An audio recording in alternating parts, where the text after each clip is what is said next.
Hi, guys. Thanks for tuning in for another episode of PETROL LLAMA. Sorry we had to skip a week. I had some people cancel on their interviews. Huge bummer, but thanks for hanging out with us. And if you could do one thing this week, please tell someone who doesn't know about this podcast. That would be super helpful in getting new listeners. So speaking of listeners and guests and all those things, this week I have my friend Brad Crain on the show. Hi. Oh my God. Hi. So Brad and I went to high school together. We actually met through my brother because you were in Joe's grade, right? Correct. Yeah, you're his kid sister. Ew, is that really how you thought of me, his kid sister? I obviously remember you, but like you had asked a question, like what was it like the first time that I met you, to maybe to most people. And I was trying to remember what it was like the first time that I met you. And you know what I do remember? Deborah Milioni. Okay. Do you guess what? She lived 10 minutes away from me in Santa Monica. Oh, really? So Deborah Milioni was our exchange student in high school, and she was from Brazil, and she was only supposed to live with us for 6 months. And then she ended up living with us for like a year, or maybe even longer than that. And we lived in the same room. And I thought I was going to murder her because she would lay awake at night and practice the word squirrel, but she couldn't do the QU. So she'd be like, squirrel, squirrel. I was like, oh yeah, death, murder happening.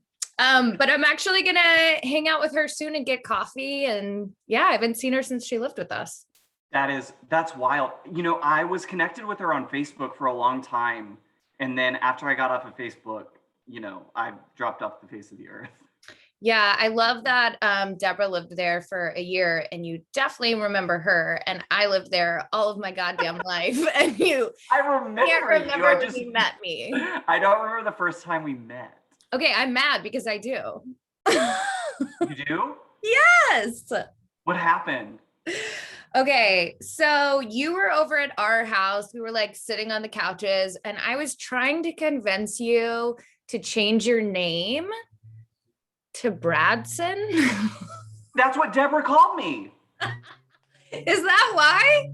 I guess so. I never knew. Maybe I only convinced her to rename you Bradson. When we were just talking about her, I was like, she had a nickname for me, but I couldn't remember what it was, but it was Bradson. Bradson. Girl. Squirrel. So where do you live now, Bradson? I am in Dallas, Texas. Cute. How long have you been in Dallas? Since like 2013, I think. Wow. And I know, it's wild. I definitely want to give a shout out to your background because that's not an accident. I wanted to, I started at the beginning of the pandemic. I was like, if we're going to be at home, I started buying cut flowers every week just to have something like pretty to walk into. Alive. So it started off with like one arrangement that I would always buy on a Sunday, and then it slowly turned into 2 arrangements that I would do every week, and now it's 3, and now I've got a fern here, I've got succulents outside, it's really become a thing.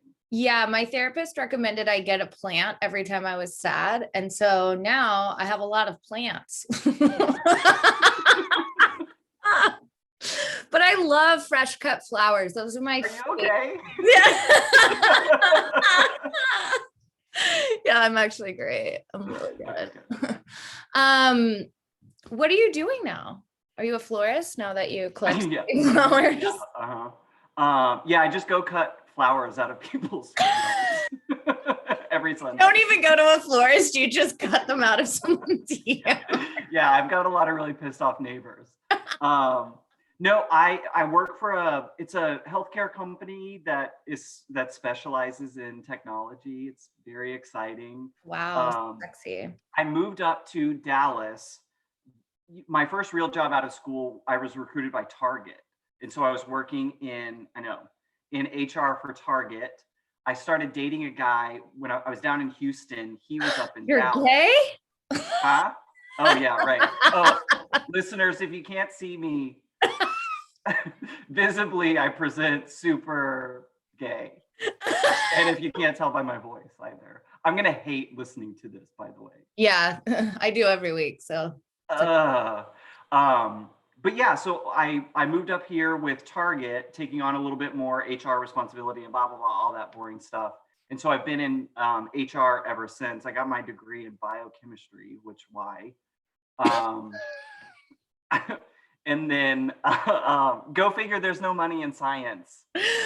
because no one believes in it. I know, especially now. I'm so glad. But everybody hates HR too, so I really don't know. Yeah, that's true. So wait, what happened to the boyfriend? Oh, it was bad. It was a very Messy? it was a yeah, it ended, it started off very romantic and fairy tale, and there's something very special about like being far apart and having to like travel Texas to go see each other and stuff. But yeah, it just ended up not being great, and we grew apart, and that was that. But I wanted to be up here. My sister's up in Plano. I've got my two nieces and her family are up here. So that's why I wanted to get up to Dallas anyways. Yeah. Is any of your family still in College Station? Mom and dad, yeah. Really, in the same house across from Jemmy?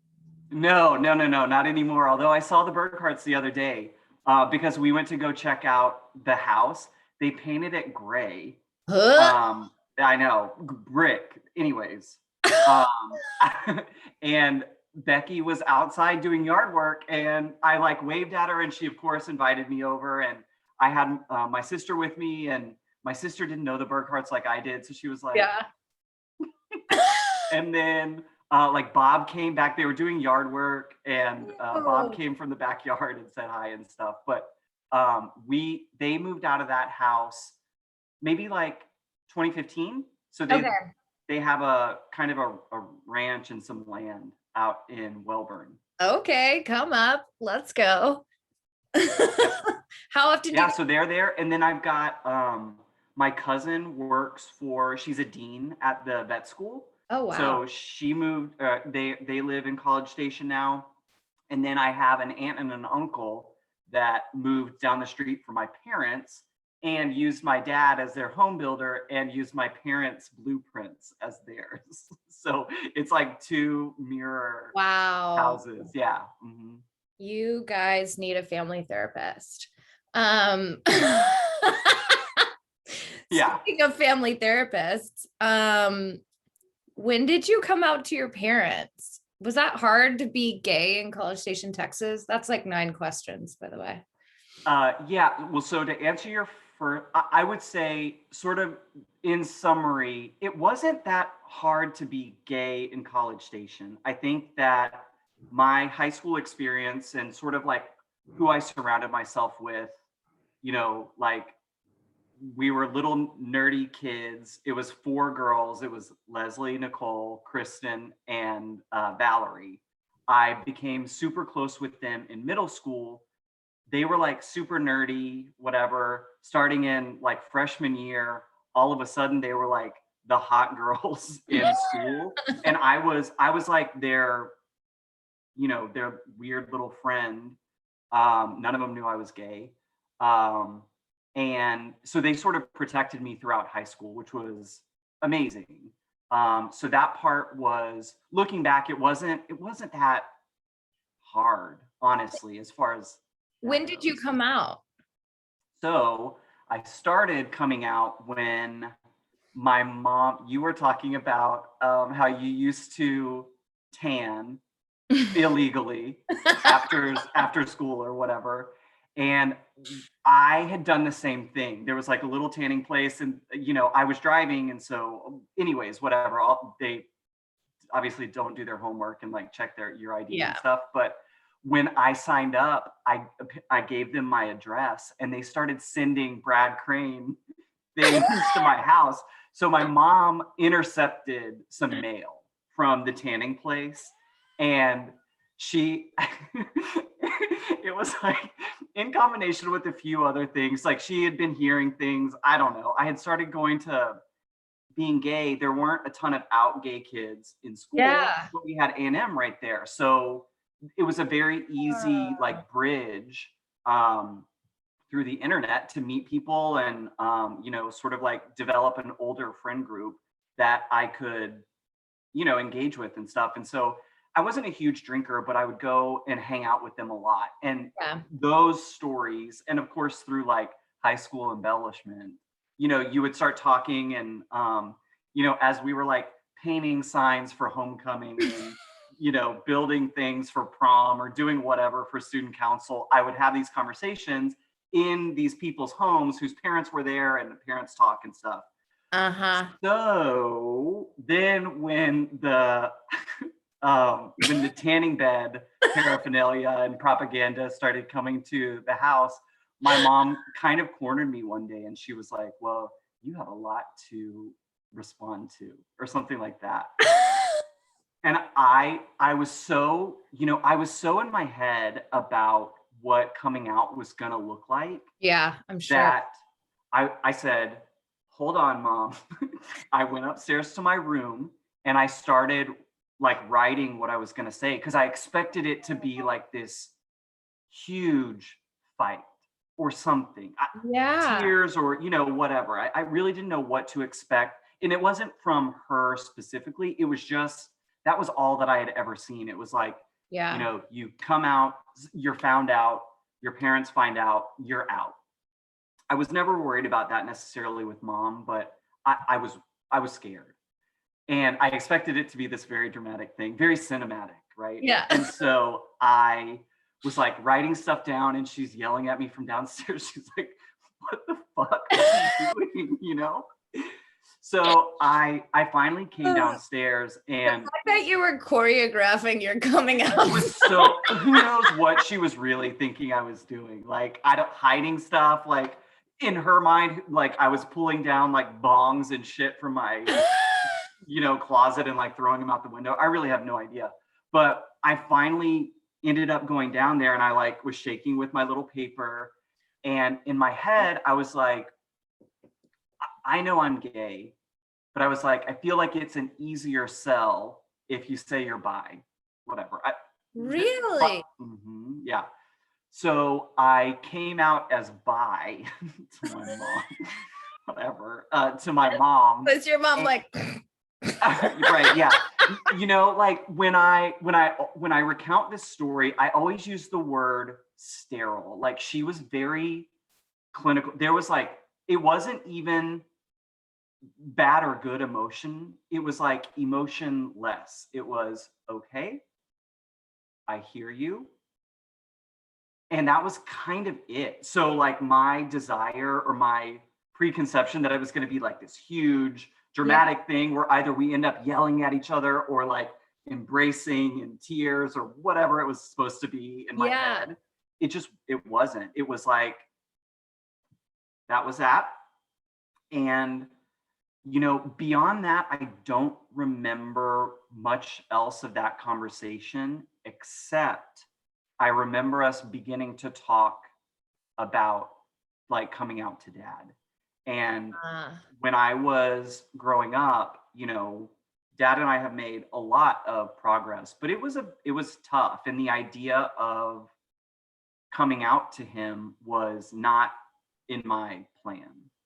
And, we kept that from dad for a long time. So I had that conversation with mom at, let's say 16. Okay. I had started coming out to some of my girlfriends around like 15. And then I came out to my sister maybe around 18. She obviously we lived together because we are brother and sister, but she had gone to A&M. So she was spending her first year in the dorms. My mom and dad had to go on a vacation and they called my sister to come stay with me. I guess I was tanning illegally or whatever, Make sure Brad wears sunscreen while we're yeah, exactly, yeah. And so I, was really nervous, but I was like, I want to tell her too. Yeah. And so again, I went in this crazy mind where I was like, I don't know what's going to happen. In my head, she was like an immediate avenue to dad. So I was like, I have to tell her, but I have to make sure that it's not going to go beyond that. Yeah. So I'm like pacing upstairs and downstairs, I'm like just trying to rile myself up. And I finally walk into her room, and that one was a little emotional. And, I feel like we both cried a little bit, and that was kind of the reaction that I was hoping, or that not hoping for, that I was expecting. Yeah. And as I'm walking out of her room, she said, "Can I tell you something?" And I was like, "Nope, like this is not this is my moment." No, yeah. And so she said, "I thought you were going to tell me you had gotten a girl pregnant." I was like, "Is this better?" You And were she like, said, "You I was don't like, "Ew." know me at all." Yes. No, I would never. And she said something like, "Yeah, this is much better." And then it took even farther after that. I didn't come out to my dad until, well, maybe I was like 19. I was living at the dorms. He would invite me back to the house. I don't know. We had this huge patio with a bunch of plants outside. So every winter you got to move them under a fucking tarp or whatever. So he would always ask me. Invited you home to help. Yeah. And, at that point, I still didn't want to initiate the conversation, but I had started telling my mom and my sister, like, if he asks, he's in some capacity ready to hear the answer.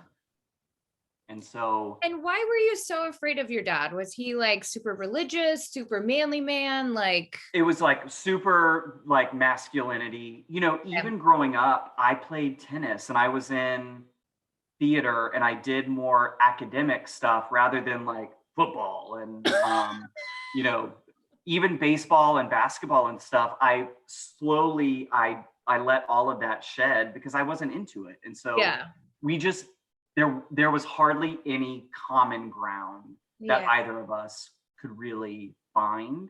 Yeah. And it was like things felt tense because of that already. And so I was like, this other thing, it's just, it's going to be bad. Yeah. And so one weekend he invited me to the house from the dorms, and I was helping him, and he always started the conversation like, "So how are the girls in school?" And and I'd be like, "Oh, I'm so busy with extracurriculars, or, whatever." And then, sorry to interrupt, what was your biggest fear going into this conversation? With him, it was what I had seen on TV. I really thought that it was like, I'm gonna be disowned. I don't really know what I was afraid of, but I was very afraid. I was very, very, very afraid. Well, and I think fears are mainly things that we create in our own minds. Mm-hmm. And the fear of something, at least in my experience, has often been way worse than just ripping off the Band-Aid and doing it. Yeah. And it says nothing about your dad where your fears came from. I mean, no one showed positive coming out stories at that time. Exactly. Well, and that's the other thing too, is like what you saw on TV was very, very limited, and it was usually pretty bad. Yeah. And then, the friends that I had made, they were also young college kids. So they were sort of either in the process of coming out themselves. Some of them had very traumatic stories. And some were like me, and they were like, "We'll just deal with it when we have to." Yeah. So it was just, keep going. Yeah. And so I remember that I was like across the patio, and he's asking me these questions, and I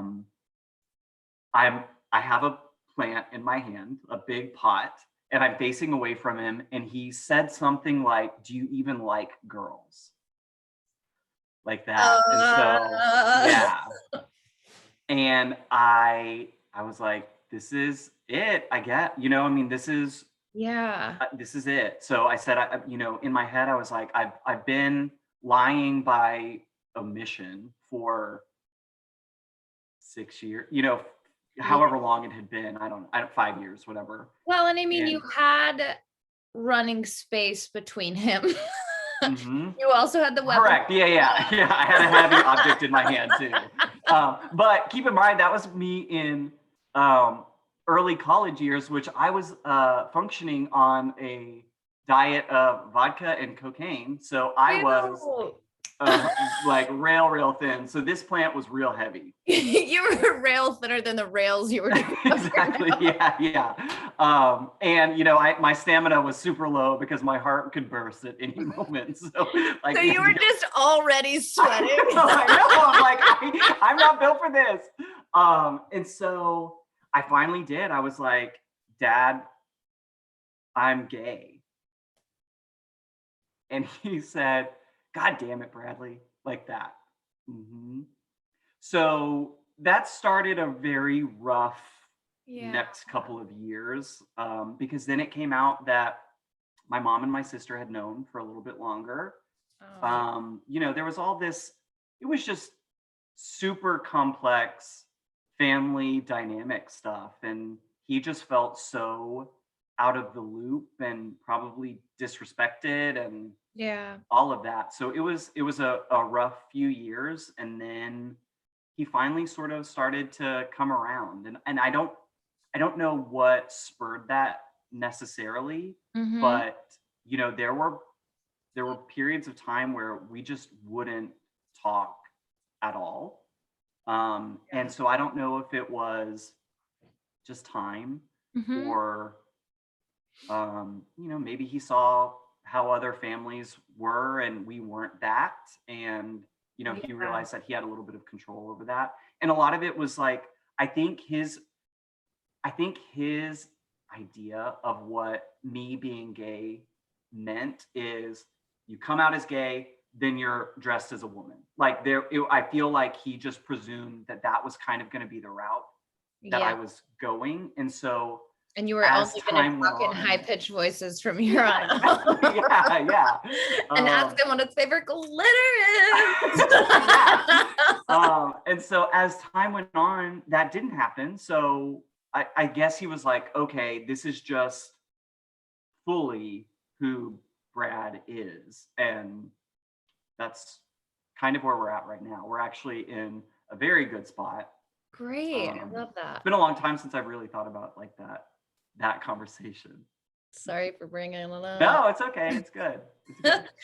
Yeah, it's interesting. It's like, I wonder what it was, that maybe it was just like a conversation with another dad or with, and I gotta say, it's really weird to me that you thought that saying bye was going to be less controversial. You know, in my head, it was like, because it kept open the possibility that like I could find a woman and then Got like it. have that not be a lie and still be happy and like have everything be sort of, you know, normal or whatever. Yeah. So the end of the story could still end normally, maybe. hmm You Yeah, weren't in a taken vision that they away. could imagine. Interesting. hmm You do weird things when you need Oh, to like, like totally. I don't. Yeah. You do really weird things. How did you leave the conversation when he said, damn it, Bradley? I ended up leaving that day. I honestly, I don't remember what else happened that day. And then he had to call me back. And then we had a very ugly conversation. And then I left again. Yeah. And then that's when really the roughest part of the entire thing started. But you know, you sort of go through like you know, there's all the stages of even coming out. Like often it's like shame, supreme pride, where you're like out and like in Daisy Dukes and like a netting, like a rainbow tank top or whatever. And I was able to do all of that like when I was in Houston, because that was about the time that I moved there. Yeah. And so I could do all of that without really him seeing it. And I didn't want him to see that part of me. And I knew that he didn't want to see that with me as well. Yeah. I And mean, so in your dad's defense, I don't think my dad wants to see. Right. I mean, most people birthday. probably don't. Yeah, I know. Like pride parades are definitely, 18 and up. But Sort it's of the always situation. so wild to me, this whole concept of coming out. Like, there is no point in my life as a straight woman where I'm like, hey, grandma, grandpa, mom, dad, I like dick. dudes. I love dick. I tried doing that with my grandma and grandpa. How did it go? Not well. Not Yeah, well. I just think it's like, someone was telling me the other day that at the high schools now, they have pep rallies for kids to come out. And I'm like, That feels like a trap. I don't think you get it. Like, that's not making them feel like they fit in. That's like Exposing them. Yeah, highlighting like, this is the one you beat up after school. Yeah. Look at this parade of queers. Woo! And then like you cheer them on. I don't know, but I just remember being like, this is a lot. Uh-huh. Did you know I was gay in high school? Yeah. I do remember my brother and I having this conversation. Oh, really? And he was staunchly in your corner. I just Aw. remember he being like, no, he's just really nice. You're like, no, dude. I was like, I don't disagree. Yeah, these two things could be the same. Yeah, thing. but also that's not it. Yeah. I mean, and my relationships with like, high school age guys was always really hard. I mean, even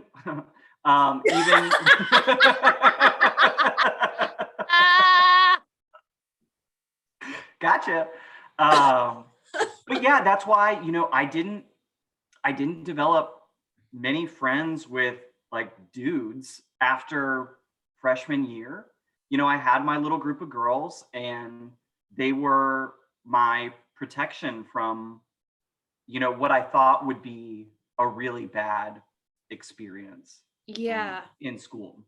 Okay, let's tackle a myth.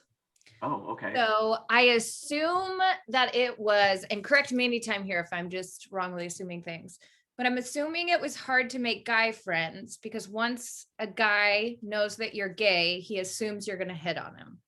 Yes. I mean, I think. Are you? Or that you might not have anything to talk about since, you're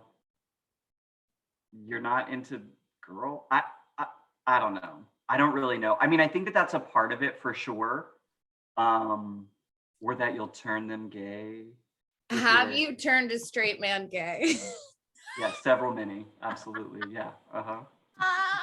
Yeah, girls too. You're gonna be gay after this, by the way. Oh, thank God. And all your listeners. Sorry guys, too late. Don't try to tune out now. You're already by. You're already lost. Yep. Mm-hmm. Excellent. Yeah, I think that's a part of it. I mean, and listen, I think I've obviously had a very long time to think about this. Mm-hmm.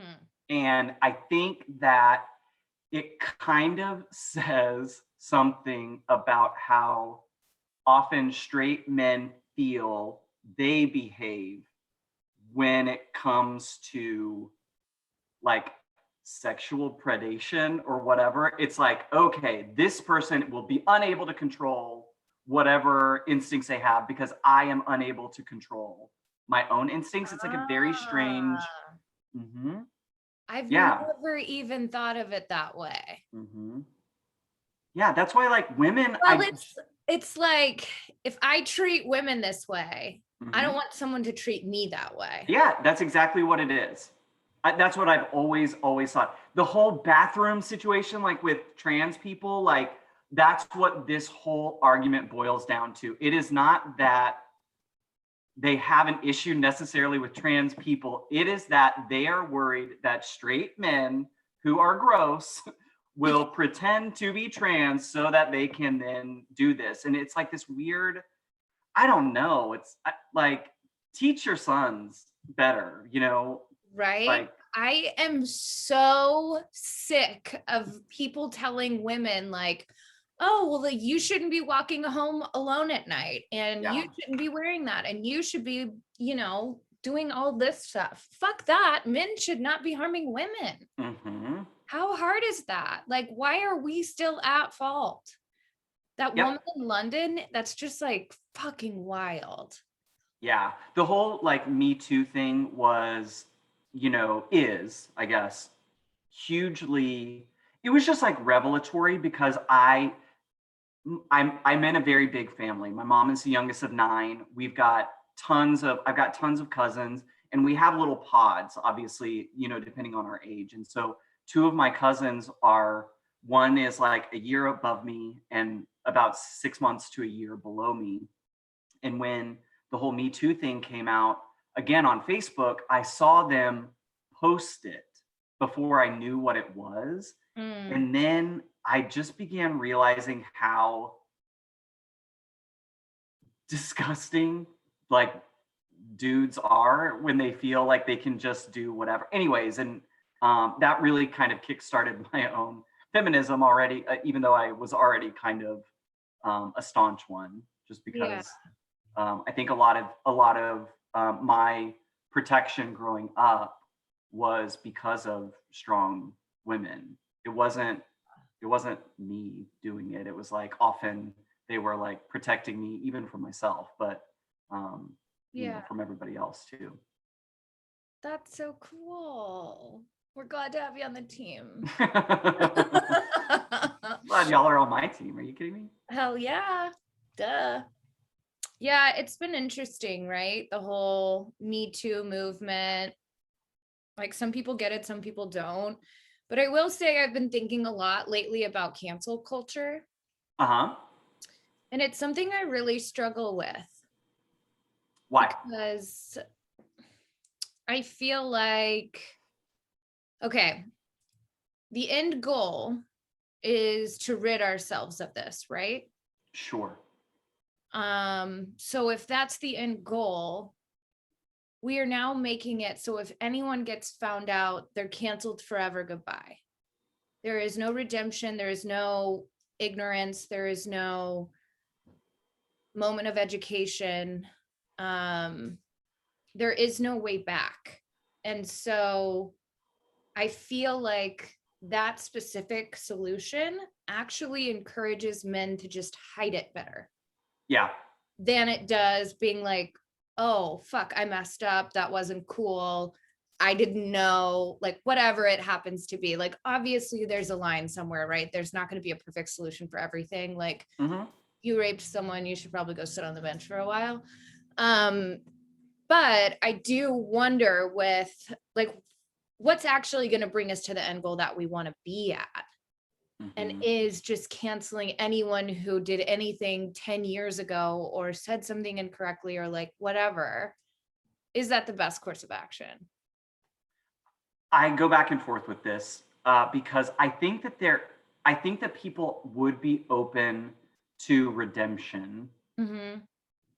However, they can't necessarily decide what is redeeming. So, I think that that's where the problem lies. I think that calling it out is great. I think that admitting that, something that was should no longer be. I Mm-hmm. think that saying, hey, I behaved this way back then. I own up to it. I've learned. I behave this way now, or whatever. I think to Yeah. me, I've had to forgive so many people, like myself personally, that I know, and my story is unique and ubiquitous, right? It is personal and universal, right? Like to an extent. I'm not king of the gays. I'm not our spokesperson, You're but yeah, right.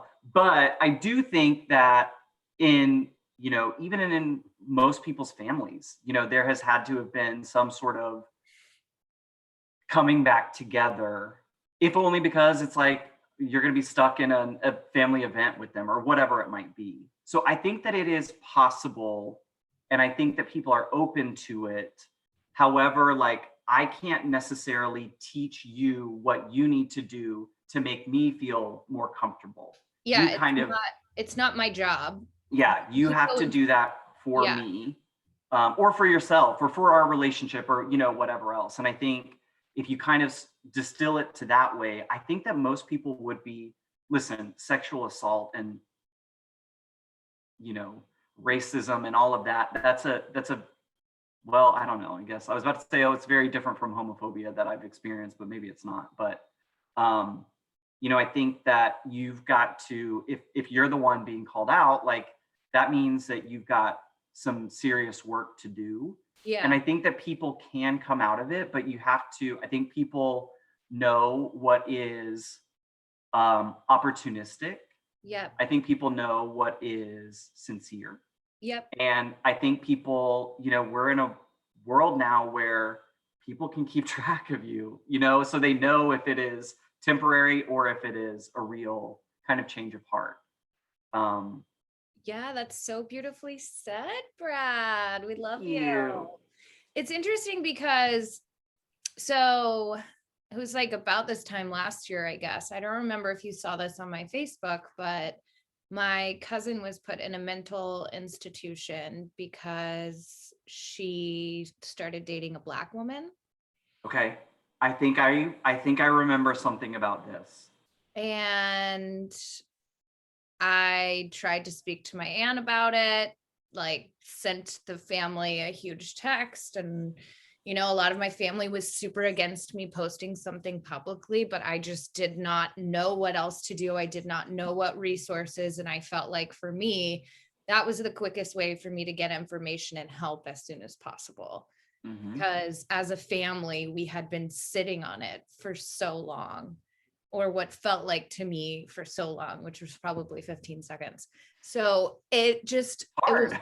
so alarming to me. Yeah. It was so upsetting to be here in California and not be able to help her.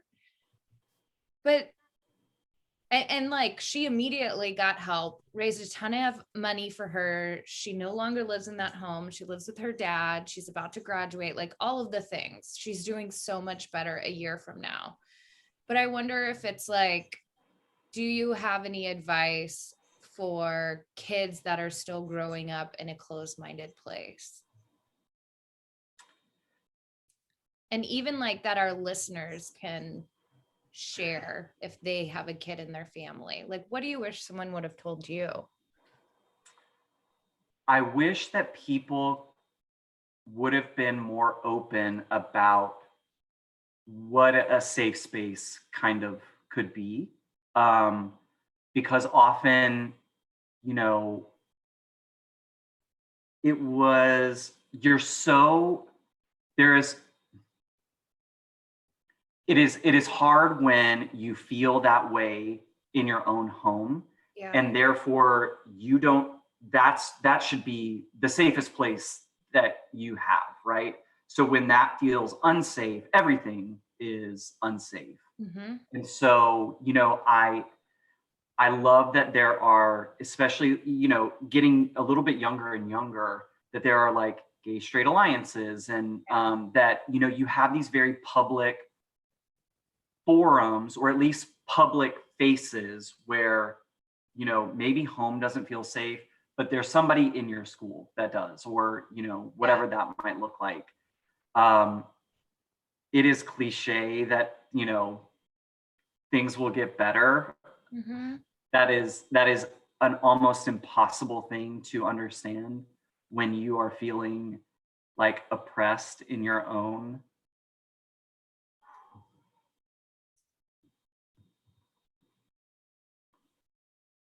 family. So Yeah.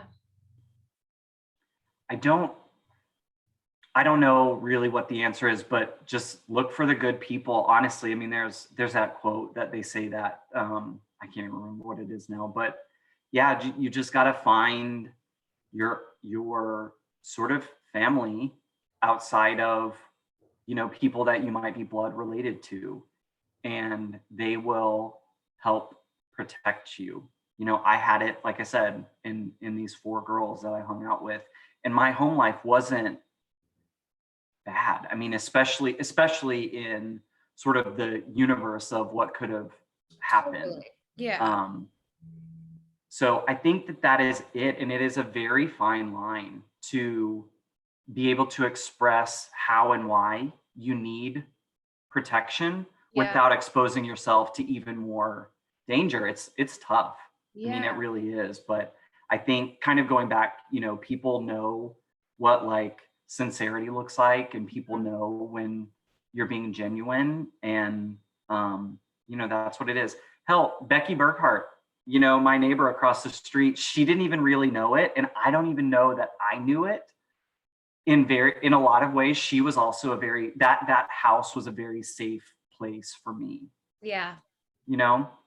So and I think just this is me now saying this, but being mindful and really truthful about what your situation is and who those people already might be, I think is really important. It's important to be grateful for that and for them, even if there is a lot of darkness around you.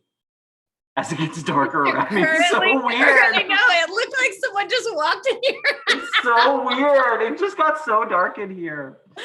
Oh my God, the Lord can hear you. I know. Ooh, she is pissed. Ooh.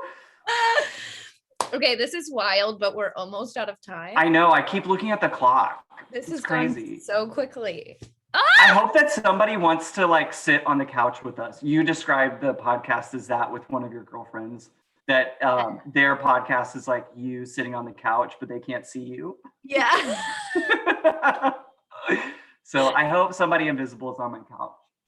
I think so. At least 3. Right. Yeah, we'll see. Okay, Brad. When's the last time you shit your pants? When is I was actually gonna open with this. I was gonna be like, hey everybody, my name's Brad Crain, and the last time that I shit my pants was March 2018 or whatever. And I actually think that's when it was, coincidentally. I've been thinking about this. In Italy? No. Oh. Wait, what did I just say that sounded like Italy? March 18th in Italy? March 2018 initially? I don't remember. No, I was not in Italy, trust me. I was in my old apartment. And so I was still drinking back then. So I had much less control over my bodily functions. Are you a sober girl too? Mm-hmm. Oh my God. Yeah, a little bit over a year. Mm-hmm. I'm hitting 9 months next week. That's exciting. Those first few months are really hard. I don't know that I'm like capital S sober. That's a heavy word to me. No. Sorry. I'm not like I'm secretly drinking and doing drugs. Yeah. I don't know that I'm like labeling myself as capital S. I am sober. Yes. There is something about that word that sort of freaks me out a little bit. Okay. Anyways, the last time I shit my pants still drinking yourself to sleep. Yeah. The last time I shit my pants, so I was drinking back then. However, I was on a 10-day juice cleanse. Okay. It's so stupid. I don't even know. Basically, I just like put real food in a blender. That's not what that should be. Anyways. That is not I know. There wasn't anybody there monitoring me, so I didn't know how to do it really. But so the only thing that I was ingesting was liquids. And it was, as your old boss said, a fart that wasn't. And so there was leakage, as he also put it. Yeah, yeah. Because you were like liquefying your burgers? Yeah, there was nothing solid inside of me. Wow. Yeah, so it was like 3 years ago, probably to the day. Let's just say March 18th, 2018. Yes, we remember. And that was the last juice cleanse. Yes, yeah. Amazing. Okay. Thanks. What good thing came out of 2020 for you in the lockdown? Did you even have a lockdown? You live in Texas. We did in the beginning. Okay. Really up until oh my God, that's for another podcast. But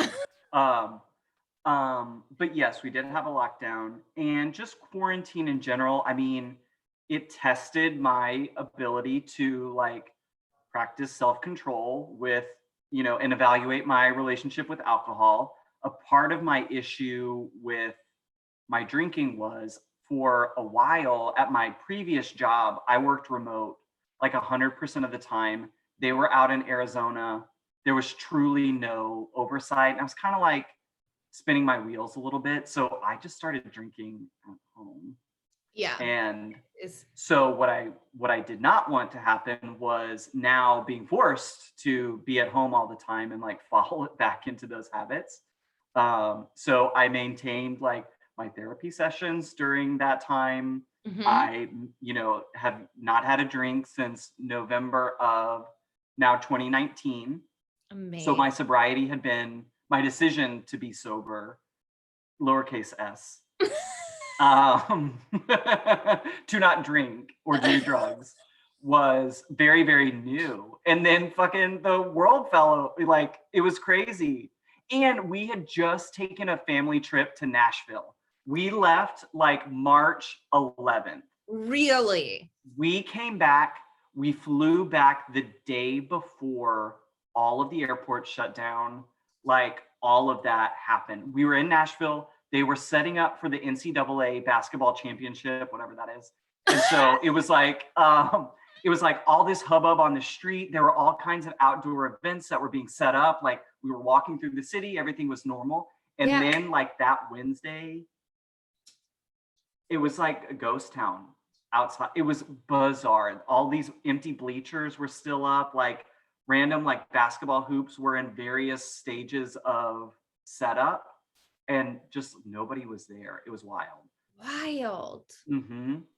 So yeah, so my sobriety has been tough to maintain during this time. However, I think that it's a testament to the people in my life who I have been very honest with and who have been very honest with me. And they're the ones that had the conversations about my drinking and how chubby my face was getting.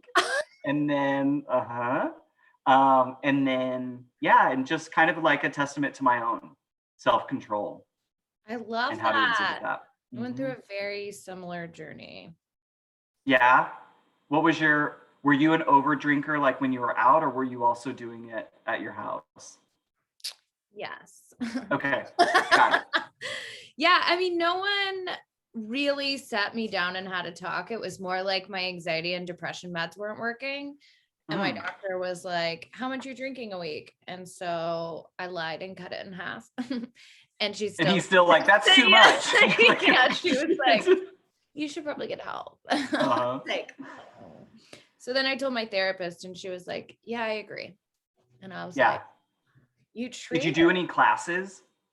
Yes, I went to a 12-step program. You did? Mm-hmm. Was it like spiritual based? Did you do that whole route? You don't seem to me very spiritual. I mean, maybe that's wrong. Very religious. Great. Love that correction. Yeah, it's I will say it's a really wide hoop to jump through. You need one. Was that a fat joke? Fine. Just hang up. Yeah, I know. Okay, bye. We have to skip another week. No, it's a really wide hoop to jump through what your higher power is. And I am fucking wide. Like, some people's higher power is what they call a GPS, which is a greater pussy in the sky. Oh my. Sorry, that's like a swear word for you, I guess. Okay. Other people's is Dolly Parton, the ocean, like just love in general. I mean, especially being in California. Yeah. I wasn't the first one who was like, stop saying God. Mm-hmm. But that was a really hard part of it for me. How long was that program? Or what? It's a continuous program. Okay, yeah, you're still kind of in it. Yeah. I mean, the program's kind of like Fight Club, and the first 2 lessons or rules of Fight Club are you can't talk about Fight Club. Okay. So that's why I'm being so roundabout with my responses. That's fair. Yeah. Emphasis on round. What? Nothing. It was another fat joke. Jesus. I've been so serious and like sincere this whole time. I haven't even like made anybody laugh. Sorry, listeners. I'm really funny. Okay, but wait, did you like decide you were going to get sober and then you were just off to the races and you're great at it? Or did you relapse at all? So I've done several iterations, like a lot of, going a year without drinking or whatever else like that. And I would say that generally I had been successful when I wanted to, but yes, there were for sure reasons why I decided that this time I really needed to take it seriously. I started out with a book, and it was called Sober Curious. And this is my thought process behind capital S sober versus lowercase. And so she was talking about how she had gone to all of these Alcoholic Anonymous courses, and she was like, alcoholic even seems like a big word, and like, why am I getting hung up on that? And she was like, I don't want the pressure of, if I do have another drink, to be a relapse. This is a decision that I am consciously making to not drink, and I should have the power, if I so desire, to make the decision to drink, knowing what I've done in the past. It was less about being addicted and having that sort of compulsion to drink.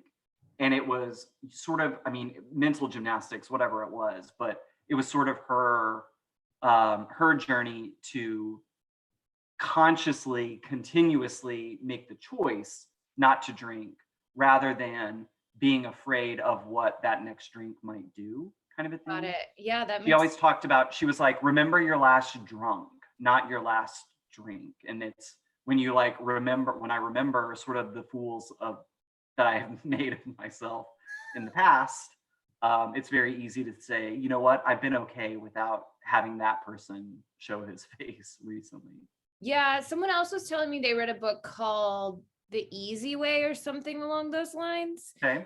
And it's basically the idea of, it proves all the myths of alcohol incorrect, and it also gives you a lot of education of what alcohol does to your body and its poison and blah, blah, blah. Mm-hmm. So by the end of the book, you basically see alcohol as bleach. And even if you go to a party and everyone's drinking bleach, you're not going to drink bleach. It's fucking bleach. Uh-huh.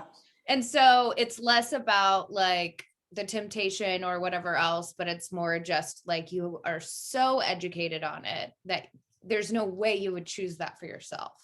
Yeah, well, and there's definitely like a vanity to it as well. Like, I am not gonna lie and say that I don't feel and look better than I have in a very long time. Okay, I really think the whole world would go sober if they knew how much weight you lose. Mm-hmm. Like that. How great your skin looks. It's actually wild. I know. You just take better care of yourself all over. It's, yeah. Okay, we didn't even know that part. Great, you masturbate. We're so proud of you. A lot. And in the car, to answer that one question that I saw. Oh my God, I couldn't believe that. Yeah. Have you ever masturbated in the car? And the great part is a lot of people thought it was just a question I was throwing out. And so they sent me. They're like, yeah, absolutely. Yeah. One girl was like, well, I just wanted to make sure I stayed awake on the way home. Mm-hmm. Yeah. Oh yeah. I've masturbated in every seat in a car. In every seat, in every car. Let me clarify. Cute. Mom. What am I legitimately bad at? You? Yeah. I don't know that you and I know each other well enough to really answer that question. That's true. If you had to describe me to someone who doesn't know me, how would you describe me? Abort. No, I didn't say you could go back in time and try and talk to my mother. I think like ballsy. Do you like that? Is that an okay word to describe you as? Strong. Sure. I'm use whatever word you want. I'm not gonna get Okay, offended. great. Yeah, like Real shafty.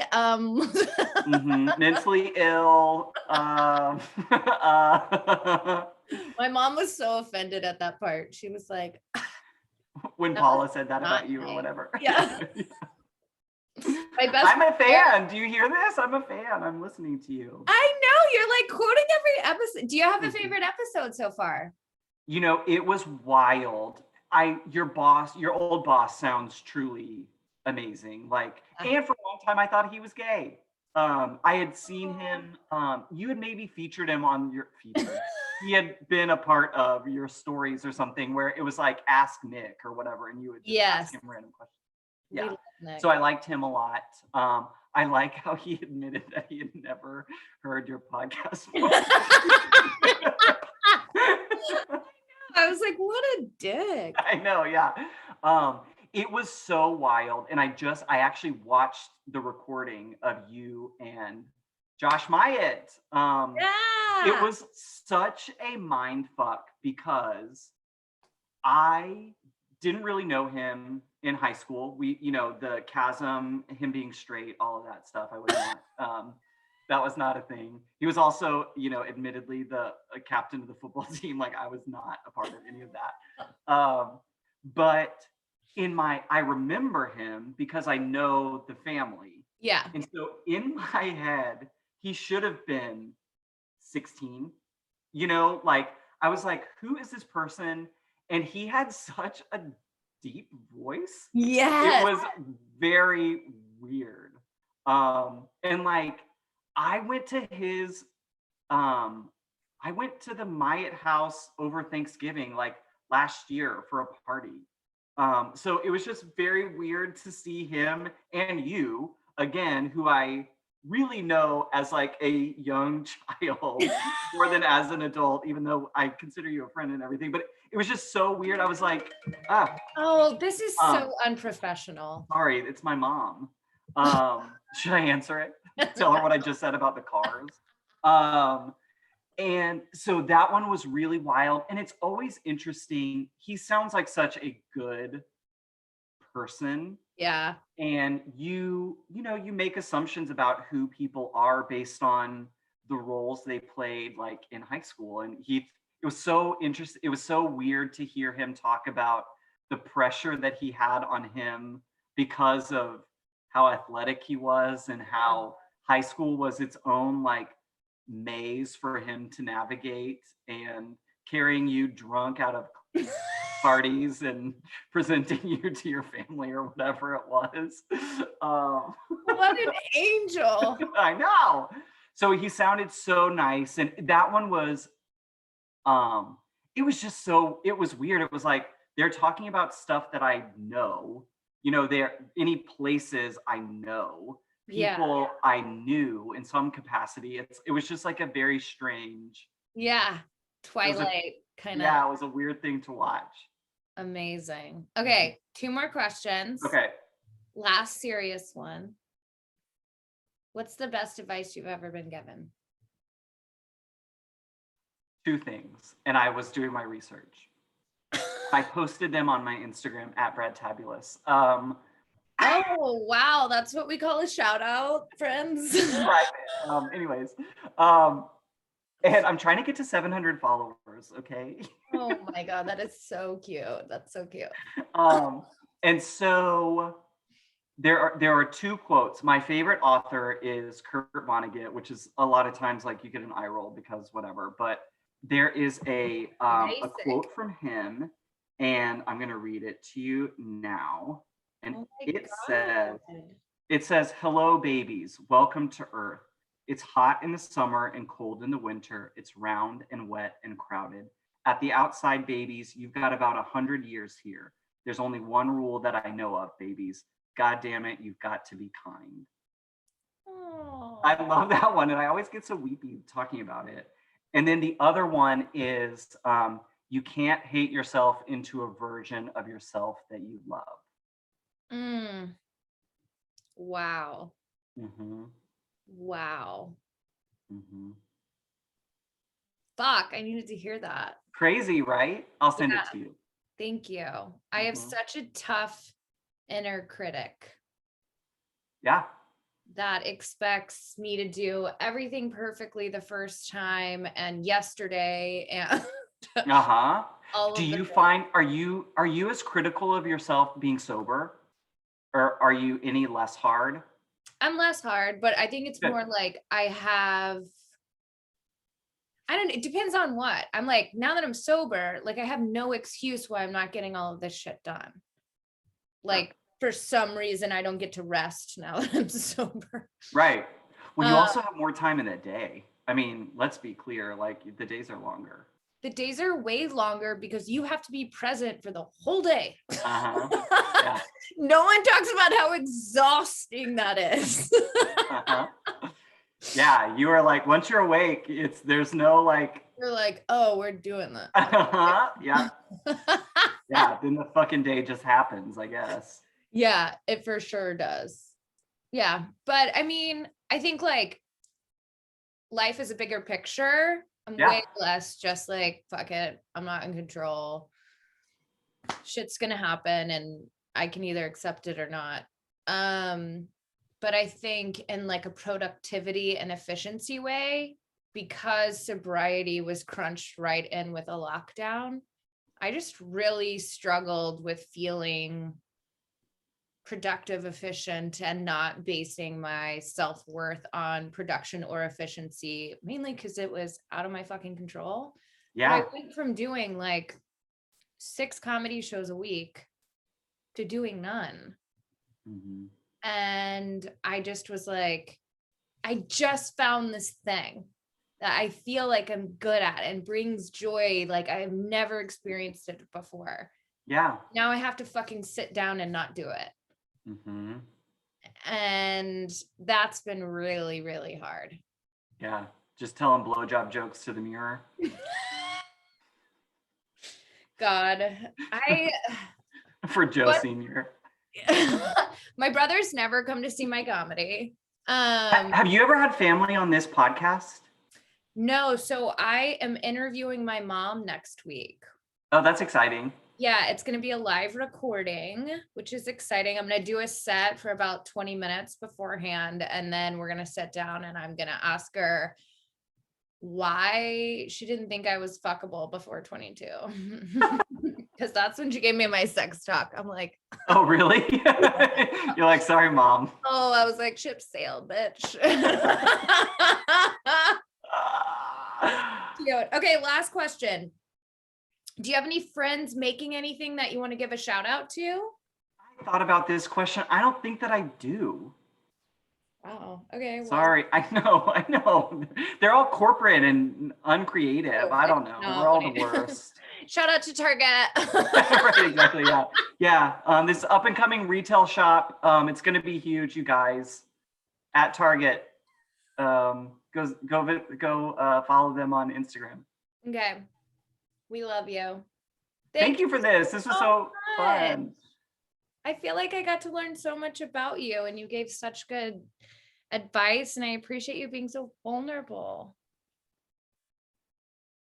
Thanks for asking such great questions. This was a lot easier than I thought it was going to be. I was so nervous. And then when we had to postpone from yesterday, I was like, she just keeps moving the end zone. I'm like, you're like, I might shit again before this. I know. I was like, I'm going to shit my pants.